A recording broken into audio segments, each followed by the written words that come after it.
Hello, ladies and gentlemen, and welcome back to the podcast. And this week, I have a short interview I did with Richard from Bluth Flame Digital. So his perspective is really, really interesting, and he's had a very interesting time. I won't spoil the actual interview specifically, but if you have been enjoying the podcast, then feel free to let me know who you would like to see or what kind of topics you would like to hear in the comment section down below. It really, really helps me kind of tailor the content around where I know there's a demand. But thank you very much for watching, as always, and I hope you guys enjoy this interview. I will let Rich briefly explain who he is and what he does. Well, I'm Rich Lloyd, director of Blue Flame Digital, and we make video games with more than a purpose than just entertainment. Okay. And how did you get started in creating video games specifically? Wow, so getting started in video games, well, this is an area that probably, goes back to being a very young lad in the early 80s and seeing video games for the first time and seeing what a mind-blowing technology that was, especially as around that time there wasn't really anything that advanced in the home. Probably the TV was probably the most advanced bit of technology in the whole house. And then when with a home computer, the ZX Spectrum, and we could play video games where we were controlling that TV in the corner of the room, it sort of blew my mind, and I just got sucked into the whole playing video game thing. And one weekend, a friend of mine said, "Oh, what did you get up to the weekend?" And I said this, that, and the other. And he said, "Oh, I made a video game with my dad. I coded this little black box to make a game of our own." And at that point, I know I was 7 years old, and from that point, I knew I wanted to make video games as a career. But my path into making video games wasn't a linear journey. It wasn't an obvious path. Mostly due to the fact that it was a whole brand new industry that had come from nothing, and so the education system wasn't really geared up for it. The industry is constantly changing, so it was a bit of a crazy time. So I didn't actually get into making professional video games until my late 20s. Okay. And how do you so have you done like mainly like AAA and sort of entertainment video game stuff first? Because I know you mentioned it's not just a lot of what you do is not just specifically entertainment based. So could you kind of talk a little bit more about what you mean when you say it's not necessarily just entertainment based in the respect to what you Yeah, so do? when we make video games, we use exactly the same technology as we would for any other video game, whether it's from mobile or console or PC. But we apply those techniques um, for the corporate world, mostly for training or marketing an idea. So games are a great way to tell a story. They're a great way to engage people. They're a great way to have fun. And if you can deliver training content through a fun, engaging mechanism, then it's got a lot more power behind it than just traditional techniques. Like when you started out, obviously bringing on the concept of doing video games for a more training based service, right? Did you see Pacific pushback, or was it quite difficult for you to bring on clients in that respect, or was it, or did you find it quite easy to do? Okay, a lot has changed. so when um, so my first game, so we call them serious games, so game-based learning. So instead of a traditional game, we call them a serious game. My first serious game was a project we did with the Royal Navy, where we converted a real life submarine interior to um, a very simple video game which you could run around and get to understand and learn the environment, because it's a very compact area, mostly with the viewpoint of a lot of young lads were going into the Royal Navy, specifically the submariners, and they were in a classroom for most of the day with pen and paper and death by PowerPoint. And then in the evenings, they were spending hours on their PlayStations. And the commander we worked with identified that these guys know those virtual worlds inside out. They're just playing these games, and subconsciously they're learning really complex environments. They're learning complex teamwork. You know, they're learning all these things. And he said, why can't that be a real environment? So we applied that technique to the inside of a submarine because it's a very complex environment, a very hard access to get to it. Now, um, the thing at the time was the closest thing to what we were doing were simulators, and very very as soon as you mention the word simulator, it's very very expensive. Um, they the problem was they were trying to render so much detail, so they'd get a CAD model and try and run that on a bog standard PC and trying to run it in real time, and they were very slow, often grayscale experiences. Literally running at 4 frames a second, very, very juddery experiences. And then we came along with video game technology where it's a lot of smoke and mirrors. And for what we're doing, we don't care if that fire extinguisher is millimeter perfect in the corner of that room. You just need to know the fire extinguisher is in that corner of that room. So with a lot of smoke and mirrors, we could run around and create this amazing little environment, which ran on a bog standard laptop. And so initially this opened people's eyes, like, wow, this is incredible. This approach is um, fantastic, and the time it took to make these was a lot less than the larger projects that were going on.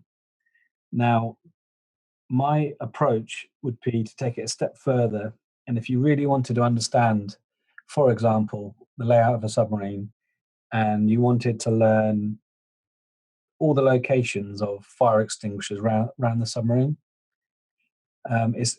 You can fall into a very easy habit and try and explain step by step where the fire extinguishers are and blah blah blah in traditional techniques, just using a game. However, my approach would be to introduce a game mechanic like Pac-Man that chased you around a submarine, or ghost chase you around a submarine, and the only way to kill the ghost is to pick up fire extinguishers.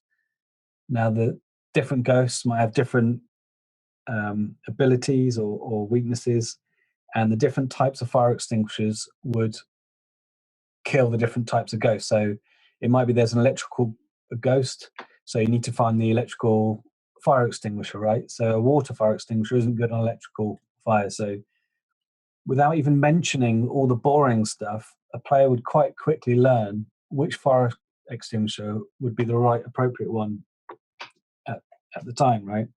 So you're learning all this detail without actually telling the player. They're just learning through play. Um, and I remember having a conversation with someone quite high up in the Navy explaining this. And it took me over half an hour to explain to him the whole point of having a game to teach it rather than just boringly explain what a fire extinguisher is and the technical aspect of a fire extinguisher. And he finally understood it. He finally got it. And he then said, "How do I explain that to the admiral of the navy?" So yeah, there were these brick walls that we were facing, um, and as we sort of expanded those projects, um, we were chatting to other navies and other sort of MOD style um, establishments, and yeah, they did not like the game side of it. They saw the power of the technology. Um, they just didn't see the power of the game side. That was back in 2007, 2006, 2008, 2009.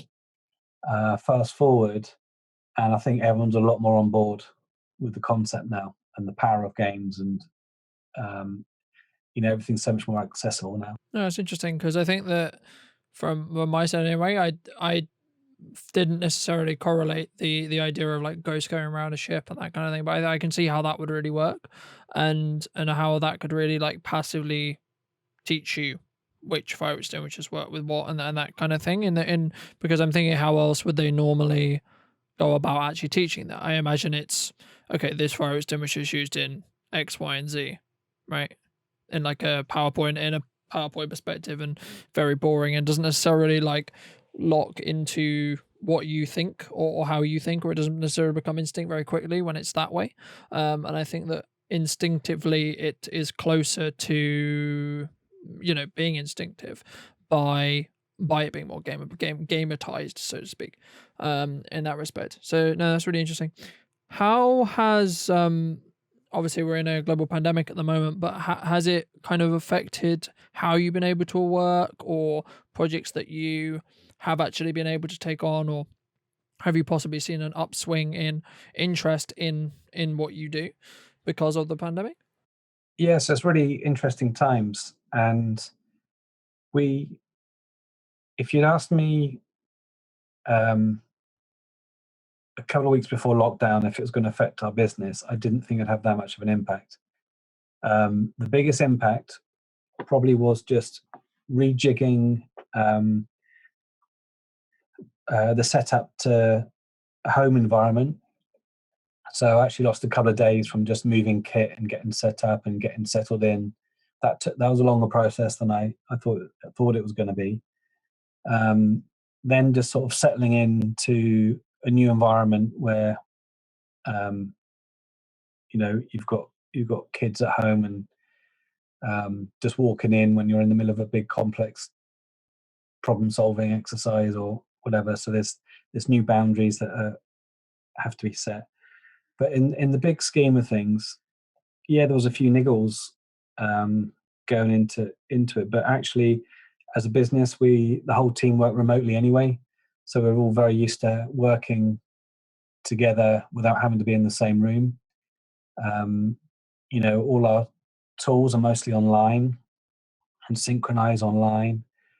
Um, yeah, we luckily landed a big job just before the lockdown, so that's been keeping us very busy through this period. And we've actually had a couple of projects on, and the time's actually flown really, really quickly just because I've actually had double the work than I normally have.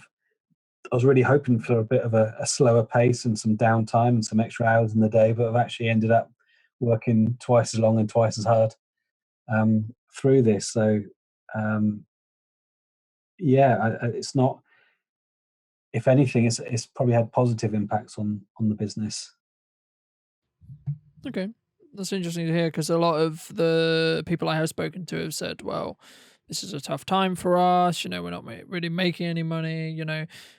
Our revenue basically has gone to nothing. Yeah, as you can imagine, in that respect. So that's interesting to hear kind of a different perspective, in that respect. Yeah, Do you I think think probably the you biggest impact will? moving Sorry, go on. forwards will be, there's a lot of downtime now for lack of sales, in terms of I'm normally out meeting people, so I'm normally attending events. I'm normally, meeting people for coffees, or just trying to contact people. Um, that's been a bare minimum, really, and that might bite us in the ass a bit, a few months down the line, um, because the project lead times take a while just to get on board, as you know. Um, so we've just been damn lucky in that we've had a large workload to get us through this period. But we might see the downside later in the year. Hmm. When those projects are looking to be closed up, and you haven't been able to necessarily line up Exactly. some new ones, or etc. in that respect. What kind of, I guess, plans or strategies or things have you either learnt or been thinking about specifically in this time, obviously when you haven't been working, in that respect, that you think that you might take moving forward out of lockdown and moving into our new normal, whatever that ends up looking like, in that respect? Is if there is anything? Um, like I say, I mean, our work setup hasn't changed. It's just that I've relocated out of the office to a home setup. That's the only change. And moving forwards, I'll be back in the office. So there's not really any strategies or um, lessons learned or anything. We're quite lucky in that we're an agile team. We think agile. We we're pretty dynamic. We can pivot with changes as and when they're needed. So it's just the norm for us. There hasn't been any drastic things we've had to implement that um, we think, oh, that's a darn good idea. We can move that forwards. Um, it's it's opened up opportunities who we've worked with, um, which we can, um, because we use technology uh, that's mostly for training. I think the impact of a lot of companies has been that they can now realize they can train remotely. Okay. Now that's probably opened our eyes to an opportunity that we can jump on after this, because now we don't have to sell the idea of work training remotely, because people have had to do it and they know it works. So actually, we can use that to our benefit. So as part of our marketing, um, it's less of a hurdle to get across. Um, Yeah, so I yeah, because think, there's less of a conversation there. It's more about, well, you remember that time when you had to. yes, exactly. And there are cost savings. They're saying yes, it is a headache and so much had to change. Yet I think companies are realizing um, certain advantage of remote workers and remote training. There's actually cost savings um, and other benefits, which I think they will take forward. And I think we can, as a business, uh, leverage that and take advantage of that, and um, help those people work better and more efficiently in the future. Would you say that because you've now moved, obviously, your work schedule to home, do you, or have you been thinking possibly, because what jumps to mind for me is, well, if you can do it from home and you work remotely anyway, what specifically is there a need for, in your case, for a specific, like, do you need an office? Would you need an office continually moving forward? Um, like, what do you necessarily benefit? Yeah, absolutely. And I think everyone needs to make that assessment, don't they? Um, I always had a home office for years and never had a problem working from home anyway. But it wasn't until I had an office I realized the benefits of an office, and they are just meeting people you wouldn't normally get to meet. So just by passing people in the corridor or in the street, you bump into someone you haven't seen for a while, and you reconnect and go, "Oh God, geez, I've been meaning to email for ages," and then you bump into them in the street, and you can respark those connections. Um, Being in the larger town, you can just quickly meet up with people. It's easier to meet up. Um, I'm missing those sorts of things that more of a lubrication to the business, not necessarily essential, but they certainly open up opportunities that you don't even realize when you're bumping into people. Uh, Do you think that moving forward that people will kind of gravitate towards more, FaceTime, Zoom, Skype, etc.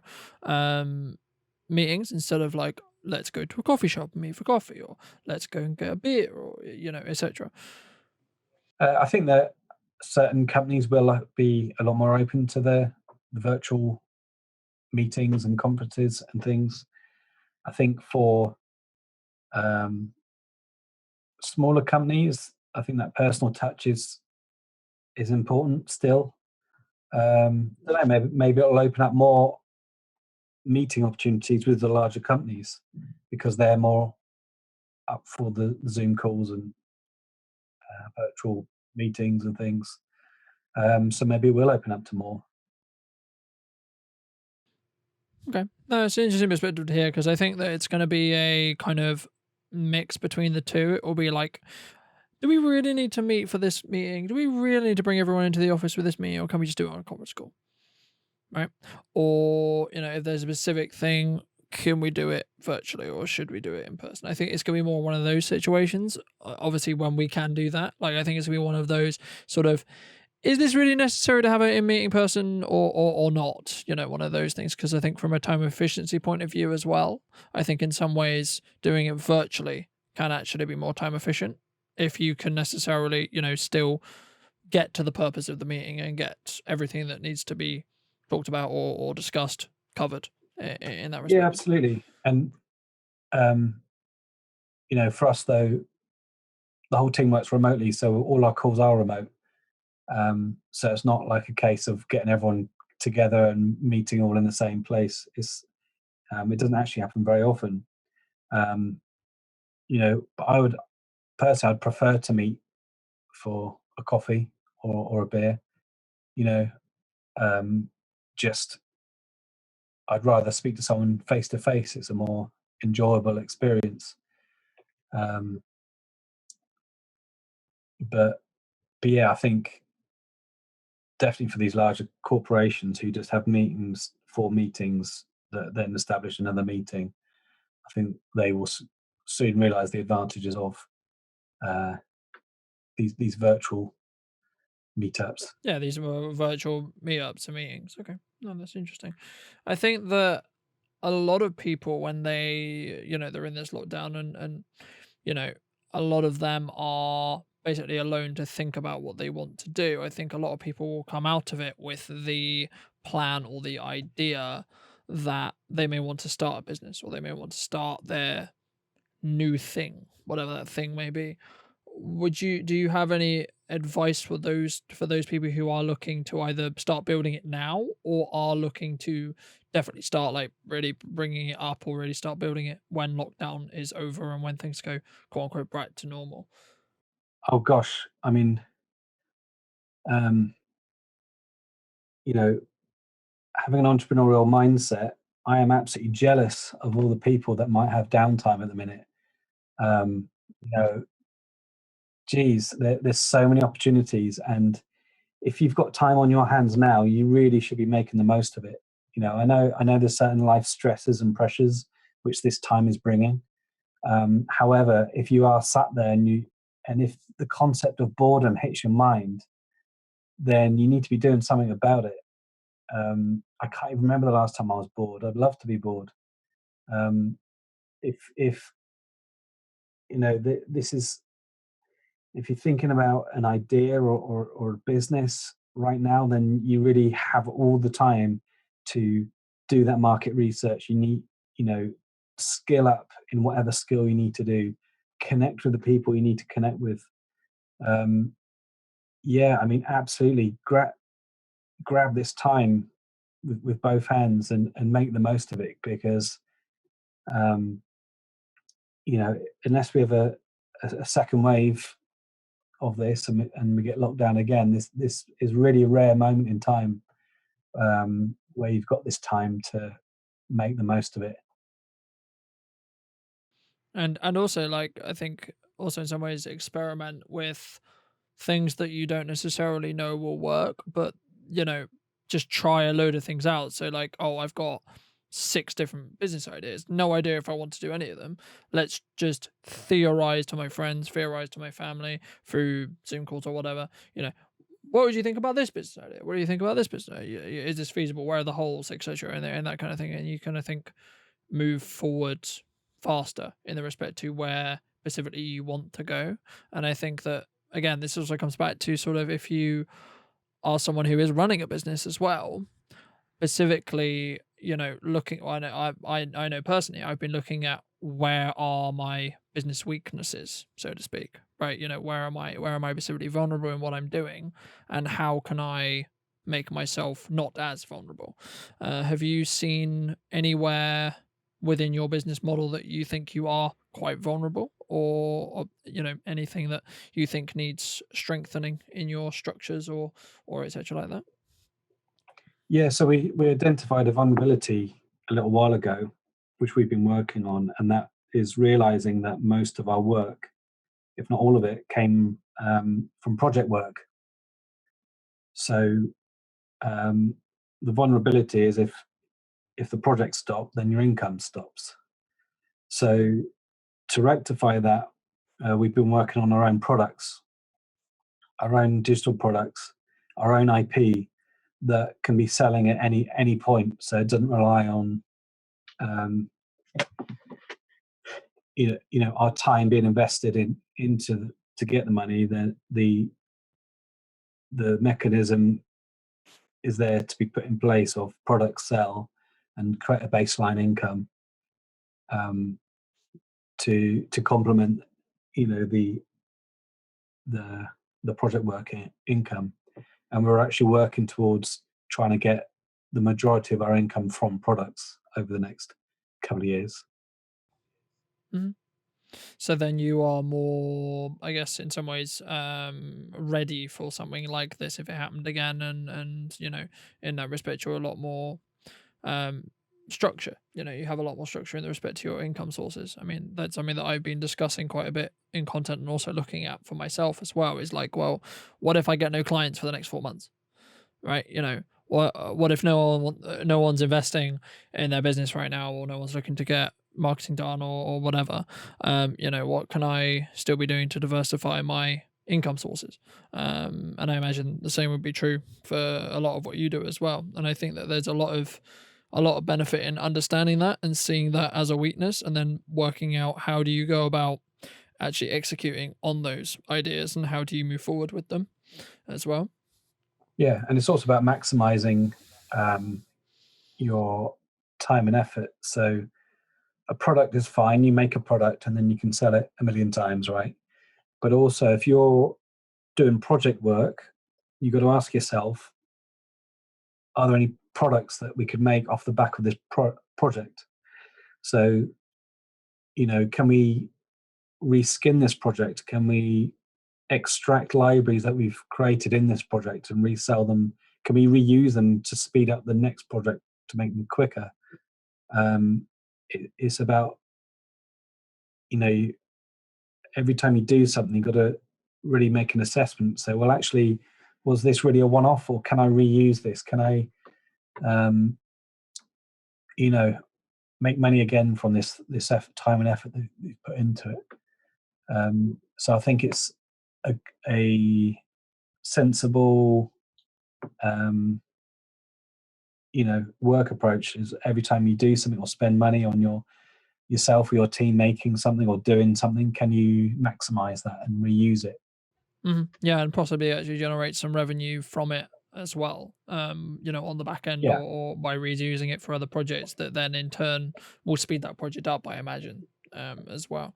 yeah, or putting it out there for free and getting PR and you know marketing off the back. Use it as a marketing thing. There's all sorts of as you know, if you were to film a video, you know, you might do a video for a client, but then you know that you could chop that up and go, well, there's the next 4 weeks of Facebook short video clips there to be put out. We can reuse that content for a 30-second ad. We can reuse that content for something else, or a case study, a blog post. So it's really about maximizing. Yeah, exactly, and optimizing what you're doing specifically, because there might be, you film something, in my case specifically, like you film something for a specific reason, but then you find out later on, oh, I can cut this in a different way with some other footage to give it a different meaning or give it a different purpose. But you're not necessarily spending more time filming stuff, you're just reorganizing and quote unquote reusing some of the footage in a clever way to still put a different message across. I think that's really important, from especially when you're in times like this, where in most cases I can't really go and film, you know, and I can't really create content as in the same way, right? In that respect, so kind of whenever I do a production now, I'm always going to be looking from the side of, okay, well, are these shots more quote unquote generic that we could, if we needed to or wanted to, spin into something that's a bit different, or a bit, do they work for could they work for multiple purposes in theory, if I just look at the footage with a creative mind, and see other ways through in that respect as well. Absolutely. Okay. And another point to make is everyone's portfolios better be shit hot after this lockdown. Yeah, they really had, because there's plenty of time for polishing portfolios. And there's nothing more powerful in the digital creative sector than portfolio. It's portfolio, portfolio, portfolio. And if you can't think of what to do, then just copy something from online. Just you've got to be constantly adding to your portfolio. And going back to downtime, if you're even having an inkling of the emotion of boredom, then you should be heading straight to your portfolio and adding to it, if not assessing where it's at, or cleaning it, tidying it, working out a plan of what, maybe if you're stuck inside and you wanting to do some filming, well then write that plan out, so as soon as you can get out there, you've got an exact plan of what you are going to go out and Yeah, film and yeah, do. exactly. Yeah, exactly. And um, then execute on it when you can, and as fast as and exactly. as optimal as you can as well.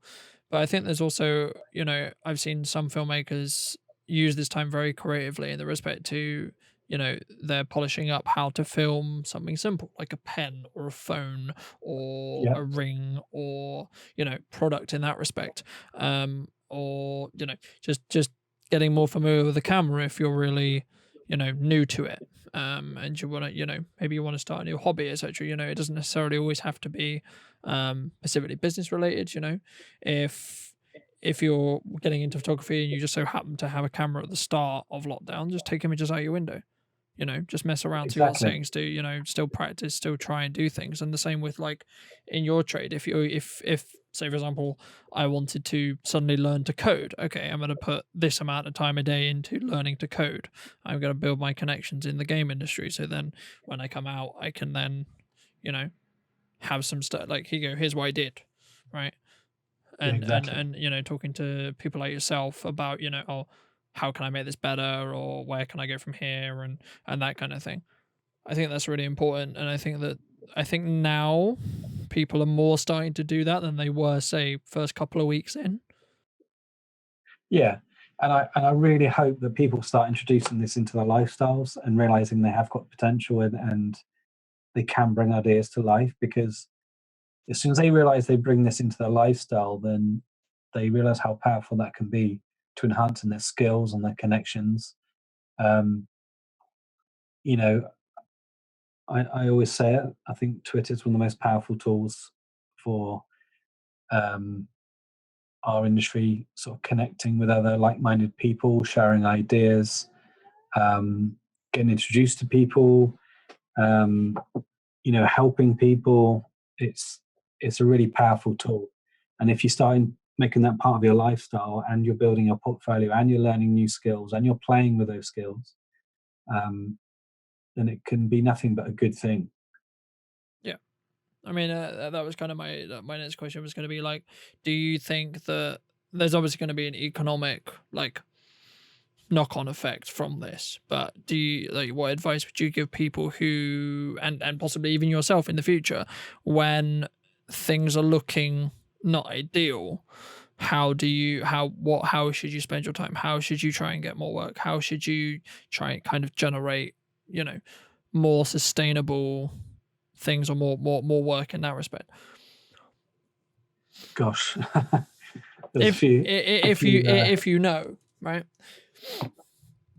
I think the key is to remain human, and just um, just communicate.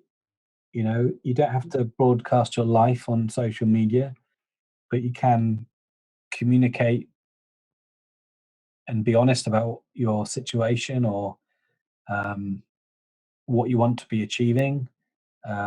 Still talk to people. Don't shut yourself off. Still connect. Um, you need to keep those relationships with people constantly ongoing. Um, it's not always easy, but I think, um, like, I don't know about you, but I feel like people have become more human over the last few weeks, on how they carry themselves on social media, how they're talking. like more in a more positive humor, not uh you know I guess I stay off Facebook. Facebook's always the hellhole of social media where everyone goes in a vicious circle of ranting, and it's diabolical. So I stay off that platform. But in other platforms, I've seen people more open and positive and helping each other and actually bouncing off each other and getting a spark off each other. I mean, Um, from what I've seen anyway, it's been kind of like the community was always there, I think, but I think that a lot of people in some ways were quick to, like, say, oh, you're stealing my client, or oh, you're doing this, or oh, you're doing that, and be really critical over someone else, when I think now it's kind of highlighted that there is more than enough customers for whatever service you sell. um you know so there can be 6 videographers, right? There will be enough videos to film for 6 of us, right? um and why shouldn't, and why could or shouldn't we not help each other to get more work overall? Because that means surely in turn everyone has more work, right? And everyone is more successful, right? And everyone is doing more of what they want to do instead of less of what they want to do. And I think in the same way with you, if for example we do a video and then it turns out that it's actually like showcasing how you could use your skill set, or how using games to train is really good, and then you know something out, a company over here sees that, then they're more likely, because we work together, they're more likely to go, okay, cool, we see merit in both of those, we see a lot of merit in investing in both of those, so let's have a conversation with both of you, instead of being like, just, yeah, it's like one of these, like, it's not always good competition situation. It's like sometimes it's just, I'm going to not necessarily publicly like bash you, but it's like I'm going to deliberately sort of go kind of sleazy, underhand, sort of, oh, he's not very good, but I actually do the same thing and I'm actually a lot better. Even know that, you know what I mean? Like, I don't know whether you found that specifically in your trade as well, but I have run into that a couple of times as well, and it's a bit kind of, why would someone specifically do that? Because from my perspective anyway, I think that everyone in the same creative field can creatively help each other, if that makes sense. yeah, and I think it's kind of, I see it in old school business. Old school business doesn't like sharing things, as in knowledge is power. Yeah, so if you've got the knowledge, then you're powerful. The problem is we've got the internet now, and we've all got the knowledge. So that old mentality is a bit crap. And where I've seen, so I've sort of experienced a similar thing um, many years ago. So we actually started out doing websites and web projects, sort of web applications, really. And I saw that mentality of us and them, and this, that, and the other. And I saw places, some bigger towns, where I'd go and hang out with like-minded people, and realized all these companies were hanging out with each other instead of being at each other's throats. They're actually, the staff are hanging out with each other. They're actually solving problems together in the pub. You go out for a few beers and someone just says something, and everyone wants to get involved solving that problem and helping each other. And that did nothing but help both companies. All the, everyone involved. If you collaborate, you get a lot more strength from everyone. But when you butt heads and create this us them atmosphere, it creates a really, like you said, sleazy, underhand kind of vibe, which just is old school. It's just an old school way of doing business. And I think it Collaboration is also, the way to I go. also I also think it like puts a bad picture on anyone doing that, especially if the person Exactly. they're throwing it towards doesn't even respond, because it just makes them look like, what are you like, what are you doing would be the best, like, reaction I guess I would have, you know, in that respect, because that's what I found anyway, you know, because people have asked me, oh, how do you deal with your critics, or how do you deal with people who like want to be a little bit underhand and this and that, and I'm like, well, just don't deal with it, right? Like if they want to have a if they want to have like a chat with me, fine, we'll do that privately, right? But publicly it doesn't exist, you know. Yeah, Because I I don't just see any, think I can't see any benefit in going about having a public conversation about it, you know, and going about it publicly. yeah, I get this. You know, it just if someone acts like that, it just tells you more about them and that person, how to handle them. Um, you know, big companies do it, Sony, Microsoft over the console wars, but that just creates PR. You know, they're doing it just purely out of um, you know, getting people to talk about it. You've got the Piers Morgan kind of attitude of what rattling everyone up just so you talk about it. And, you know, and there's a lot of money involved in rattling people. Um, but, you know, if you're a small business, you can't be wasting your time and energy on that sort of attitude and techniques. I think just do your best to work with different people and do a great job, and good word spreads, and it can only benefit you and the people you work with. Yeah, exactly. And I think that a lot of people, what, you know, once you are someone who has a good reputation and you do good work, it will sort of drown out anyone who, you know, is possibly doing similar work but is bad mouthing, or is, you know, not being exactly pleasant, or being overly negative towards others in their same field as well.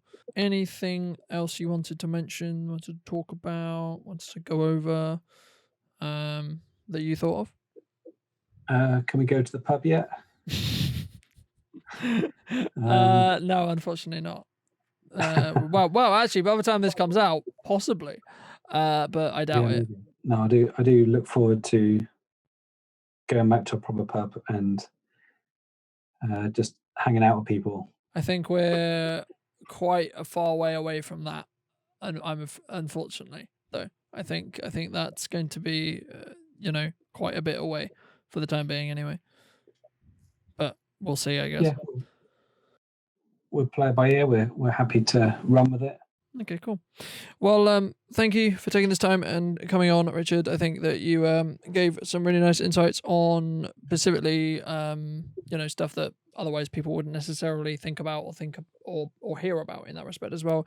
Especially as kind of the polar opposites in the respect to, because most people, as I say, are, I've got no work to do, I've got nothing going on, you know, oh, I'm bored, you know, during lockdown specifically. So, where, if people are interested, can people find you if they are interested?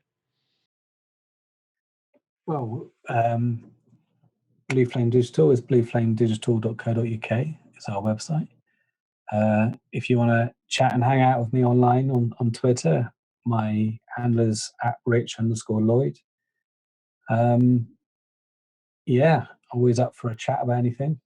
Yeah, I hope people make the most of the time. It is an opportunity. You know, it is quite easily to be wrapped up in the negative side of everything that's going on, but there's actually a massive positive and great opportunities in front of everyone. Mm. They just have to be seized. And I think the time has to be used productively instead of, you know, I'm going to feel sorry for myself and I'm going to, you know, sit on the couch and sit on the couch and just do nothing and specifically. Yeah, And, exactly. you know, a lot of the mindset I'm having is, what am I doing now that when this ends and when this comes out, can I come out stronger, professionally and personally as Well, well. well here's the thing. Something I hear, something I hear quite often is, "Oh, I've got no time." You know, "Oh, I'd love to do what you do, but I just got no time."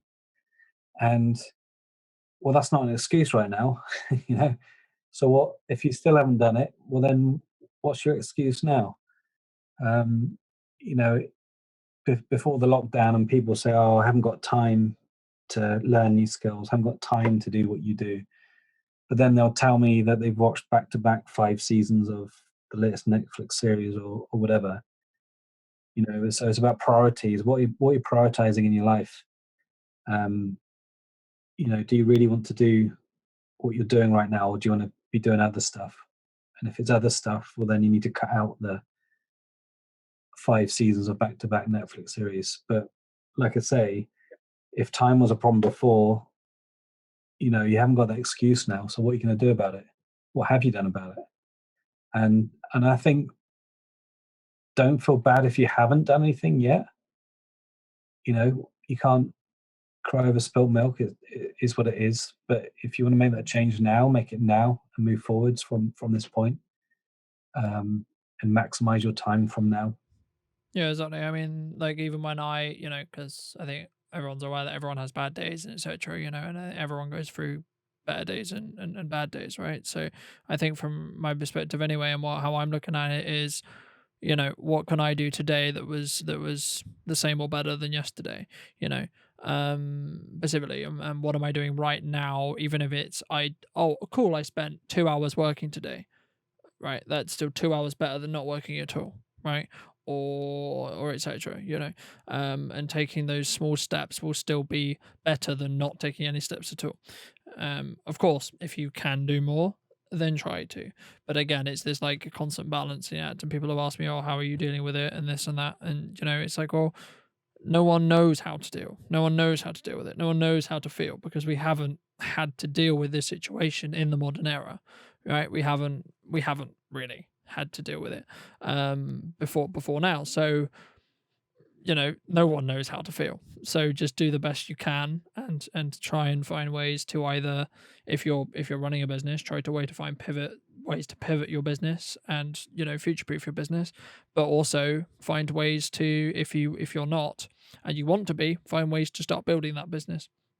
So we hope you guys did enjoy that small-ish interview that we did with Rich. I think he had a really, really interesting perspective on the lockdown and his kind of time and how he's been spending it. And also, I think he gave some valuable tips for you guys and girls that are looking out to start or have thought about starting businesses during this time as well. So make sure to go and execute on those ideas. And I can't wait to share with a very, very special episode next week that I'm not really going to spoil who's going to be on it, but it is very, very special for me personally, and I will talk about that more next Monday. So if you would like to see that and make sure, and you would not like to miss that extra episode, or new episode should I say, then make sure to be subscribed to the YouTube channel or follow us on Facebook. I'd really, really like to thank you guys for watching once again. I really, really appreciate the time that you take to watch these videos and listen to these podcasts and consume my content, and then obviously support the content as well. It really, really helps me and what I'm doing at the moment. But thank you guys for watching once again, and if you did enjoy, then feel free to let me know some feedback in the comment section down below, or leave it with a like. And if you are new to the channel and you're watching this on YouTube, then make sure to be subscribed so you do not miss the next episode that will be out on Monday. But thank you very much. Have a great rest of your week, guys, and I'll see you very, very soon.